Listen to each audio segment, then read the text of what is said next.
전쟁이 본토로 가까워지며 블라디미르 푸틴은 공식적으로 시간과 병력이 부족해지고 있습니다. 침공 후 처음 있는 일입니다. 전선에서는 치명적인 변화가 일어나고 있고 크렘린은 러시아 국민들이 이 사실을 알게 될 때 어떤 일이 벌어질지 두려워하고 있습니다. 이 무의미한 정복 전쟁이 결국 국가 재정을 파탄내고 있습니다. 하지만 멈추는 대신 푸틴은 더 많은 사람들을 고기 분쇄기 속으로 내몰기 위해 완전히 가혹한 조치를 취하고 있습니다. 푸틴은 나라 전체를 완전한 디지털 암흑 속으로 몰아넣고 있지만 그의 계획은 이미 스스로에게 화를 부르고 있습니다. 크렘린이 이번 디지털 차단에 대해 내놓은 공식적인 변명은 너무나도 위선적이어서 심지어 충성스러운 정치인들조차도 이제는 공개적으로 정권의 반기를 들고 있습니다. 가족들은 전선과 완전히 단절되고 있으며 시민들은 디스토피아적인 함정에 빠질 수밖에 없는 상황입니다. 이러한 두려움, 분노, 그리고 배신감 때문에 러시아인들이 마침내 목소리를 내기 시작한 것이며 이는 푸틴의 전쟁이 이제 자기 국민을 상대로 한 전쟁임을 증명하고 있습니다. 크렘린의 내러티브에 생긴 균열은 매일 더 심해지고 있으며 우리의 이야기는 그들의 삶이 무너진 바로 그 순간에서 시작됩니다. 보시다시피 크렘린은 군인들에게는 텔레그램을 금지하지 않겠다고 발표할 수밖에 없었지만 민간인들에게는 여전히 텔레그램이 금지될 예정입니다. 이렇게 입장을 바꾼 이유는 아주 간단합니다. 크렘린은 이제 최전선의 군인들이 협력을 위해 텔레그램이 필요하다는 것을 인정하고 있습니다. 하지만 이렇게 입장을 바꾼 후에 크렘린이 처음에 왜 텔레그램을 금지하려 했는지에 대한 공식 설명은 전혀 말이 되지 않습니다. 한번 들어보시죠. 정보 보안은 미국과 나토 국가 대립의 핵심 중 하나입니다. 여기서는 다르게 할 수 없을 것 같아요. 저를 포함해 많은 분들이 불편함을 느끼는 걸 압니다. 저도 사람들이 보는 제 텔레그램 채널이 있으니까요. 그럼에도 시대의 요구와 정보 보안 위협이 있습니다. 우리는 대응이 필요할 것 같습니다. 맥스로 옮기고 있나요? 아니면 이미 있나요? 저는 이미 맥스에 있고 채널도 있습니다. 앞으로 모든 업무 관련 서신은 맥스에서 진행합니다. 두렵지 않으신가요? 저는 두렵지 않습니다. 러시아가 텔레그램을 금지하려던 이유는 나토가 텔레그램으로 러시아 군인들을 감시한다고 주장했기 때문이죠. 나토가 메시지를 읽고 움직임을 추적한다고 했습니다. 그런데 잠깐만요. 만약 나토가 텔레그램을 통해 감시할 수 있다면 왜 군인들은 여전히 텔레그램을 사용할 수 있고 이 앱이 민간인들에게만 금지되고 있는 걸까요? 논리가 전혀 맞지 않습니다. 만약 텔레그램이 실제로 뚫렸다면 러시아군의 통신이 가장 먼저 차단됐어야지 마지막이 아니었을 겁니다. 그래서 이제 러시아의 입장은 나토가 여전히 텔레그램을 통해 감시하고 있다는 겁니다. 하지만 군인들이 사용하는 건 괜찮고 시민들만 사용하지 못하게 막는다는 거죠. 그 이유가 시민들을 보호하기 위해서라는 겁니다. 푸틴이 이 앱을 금지하고 있지만 금지의 진짜 이유가 나토와 전혀 무관한 게 아니라면 이건 앞뒤가 맞지 않습니다. 보시다시피 크렘린이 매달 공개하는 자체 통계를 좀 더 깊이 들여다보면 이 조치의 진짜 이유가 무엇인지 알 수 있습니다. 보시다시피 지난 2달 동안 푸틴이 이 3일짜리 특별 군사작전을 시작한 이후로 한 번도 일어나지 않았던 일이 벌어지고 있습니다. 러시아군의 규모가 실제로 줄어들고 있습니다. 전선에서 사망하는 병사 수가 러시아 내에서 모집할 수 있는 병사 수보다 더 많아지고 있습니다. 여기 정확한 수치가 있습니다. 12월에는 약 3만 5천 명의 러시아 병사가 사망했지만 러시아는 약 2만 6천 명만을 모집할 수 있었습니다. 즉, 한 달 만에 군대가 9천 명이나 줄어든 것입니다. 물론 한 달 정도는 큰 문제가 아닐 수도 있습니다. 특히 푸틴 같은 사람은 러시아인의 생명에 관심이 없으니까요. 하지만 이런 추세는 1월에도 계속됐고 올해 남은 기간 동안에도 계속될 가능성이 매우 높습니다. 실제로 우크라이나 국방장관에 따르면 우크라이나의 목표는 러시아군의 전사자를 매달 5만 명까지 늘리는 것이라고 합니다. 전사자 수가 매달 그렇게 되는 것이 목표입니다. 러시아 내에서 입대 보너스가 줄어들고 있는 것은 자금이 바닥나고 있기 때문인데 푸틴은 전선에서 죽어가는 병사들을 대체하는데 점점 더 어려움을 겪게 될 것입니다. 이것이 그가 텔레그램을 차단하려는 이유입니다. 친러시아 군사 소식통에 따르면 푸틴은 현재 또 다른 동원령, 어쩌면 전면 동원령까지 계획하고 있다고 합니다. 지난번 혼란을 피하려고 그는 미리 텔레그램을 차단하려 합니다. 지난번 무슨 일이 있었는지 아실 거라 생각하지만 간단히 다시 말씀드리겠습니다. 2022년 9월 푸틴은 자신의 3일짜리 특별 군사작전, 이 3일보다 더 오래 걸릴 것임을 깨닫고 부분 동원령을 내립니다. 그 결과는 크렘린에게 치명적이었습니다. 100만 명이 넘는 러시아인들이 나라를 떠났습니다. 이들은 러시아 경제에 절실히 필요한 고학력, 고소득 전문 인력이었습니다. 하지만 그들은 그냥 일어나서 떠나버렸습니다. 게다가 수천, 어쩌면 수만 명이 전국에서 시위에 나섰습니다. 여기에는 모스크바, 상트페테르부르크 등 여러 도시와 먼 지역들이 포함됩니다. 이것이 시위 현장 영상입니다. 러시아 대통령 블라디미르 푸틴이 예비군 부분 동원을 발표한 이후에 여파가 계속되고 있습니다. 국민적 반감을 산 이 조치는 전국적으로 이례적인 시위를 촉발했고 그 결과 거의 1200명이 체포되었습니다. 중무장한 경찰들이 시위자들을 제압했고 일부는 전쟁 반대라고 외치며 끌려나갔습니다. 일부 러시아인들은 발표 이후 징집 대상 남성들이 출국하지 못할 것이라는 두려움에 급히 편도 항공권을 구매해 나라를 떠나려 했습니다. 상황이 너무 심각해져서 푸틴은 실제로 크렘린이 동원령에서 실수를 저질렀다고 인정해야 했습니다.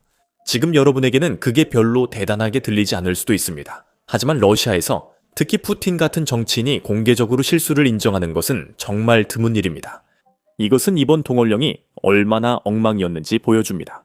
하지만 푸틴은 다시 시도하려 하는데 그 이유는 간단합니다. 다른 선택지가 없기 때문입니다. 러시아군은 전선에 발이 묶여 있습니다. 푸틴은 지난 10월에 프로크롭스크를 점령하겠다고 약속했습니다. 지금은 2월이지만 아직도 그 일은 일어나지 않았습니다.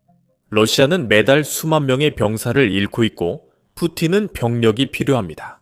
하지만 러시아 경제는 수백만 루블의 보너스를 계속 지급할 여력이 없습니다. 전선에서 죽게 될 사람들을 더 많이 모집하도록 하기 위해서였지만 그래서 보너스는 줄어들고 있지만 사상자는 계속 늘어나고 있습니다. 그래서 남은 유일한 선택지는 강제 동원이고 그래서 그가 미리 준비하고 있는 것입니다. 텔레그램을 먼저 차단해서 사람들이 시위를 조직하지 못하게 막고 사람들이 저항할 수 없을 때 동원을 발표하는 거죠. 하지만 러시아인들은 바보가 아니에요. 그들은 무슨 일이 일어나고 있는지 보고 있고 공개적으로 반발하고 있습니다. 푸틴은 모두가 러시아 보안기관이 만든 국영 메신저 앱인 맥스로 옮기길 원합니다. 그는 이 앱이 완전히 안전하다고 말하죠.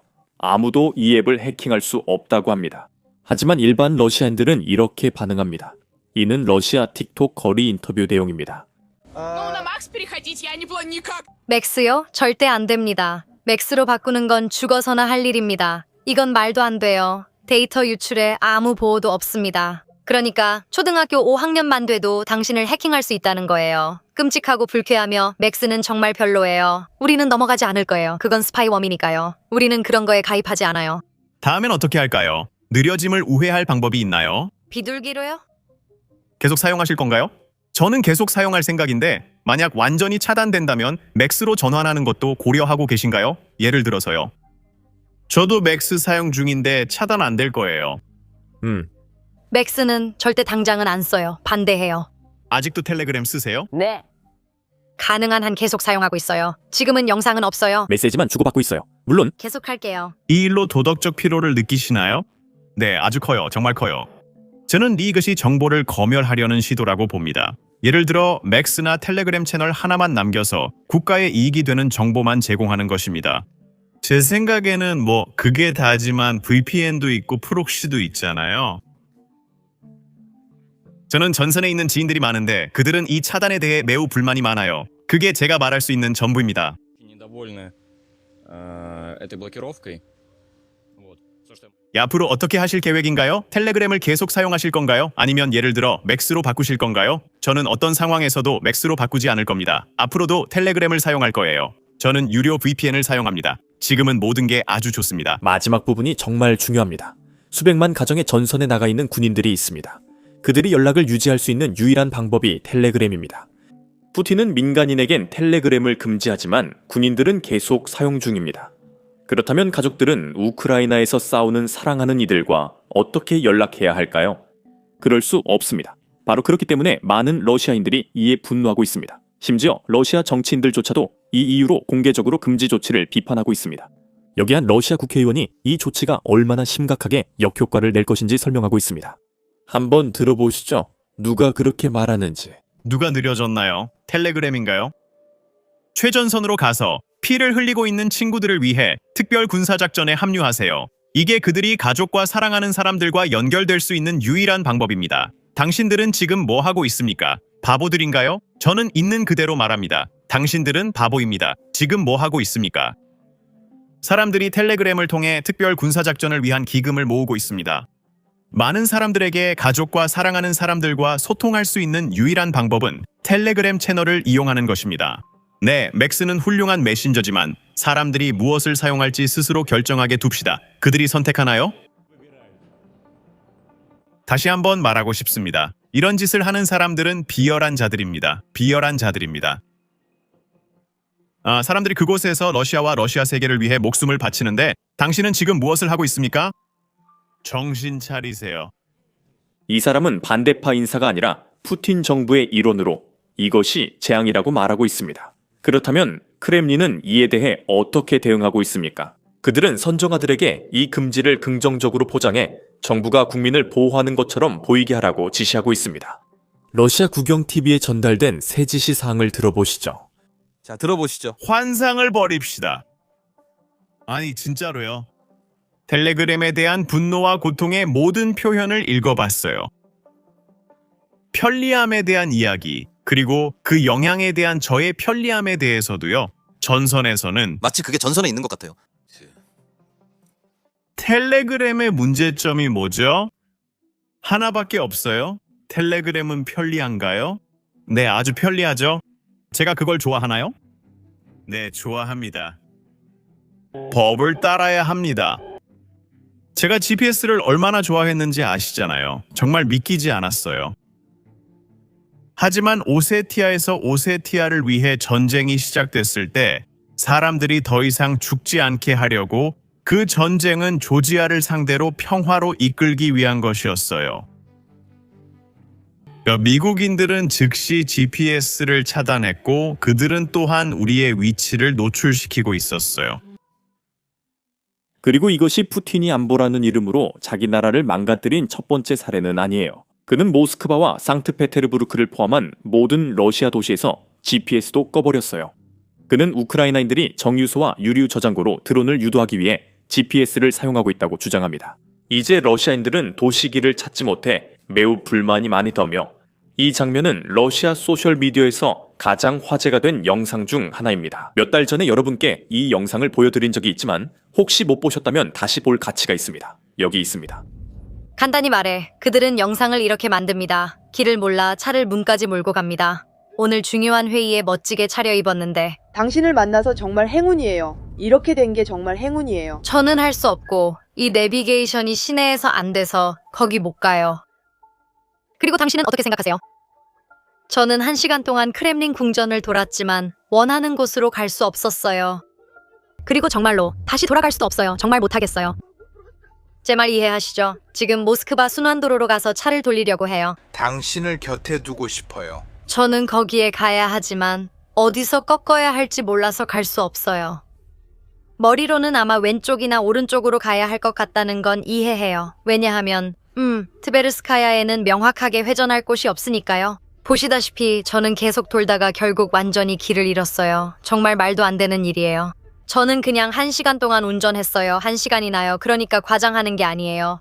그리고 지금 여기 정말 모스크바 순환도로 쪽으로 가고 있어요. 저는 MKAD로 빠져나가려 해요. 모스크바 중심지로 가야 하는데 순환도로로 가고 있어요. 유턴할 곳을 몰라서 그래요. 젠장 힘키에 가면 뭔가 알 수 있을 것 같아요. 거기선 내비게이터 없이도 길을 찾을 수 있거든요. 정말 화나고 창피해요. 못하겠어요. 그녀는 그냥 기분이 상한 거예요. 그게 다예요. 저도 정말 너무 기분이 상했어요.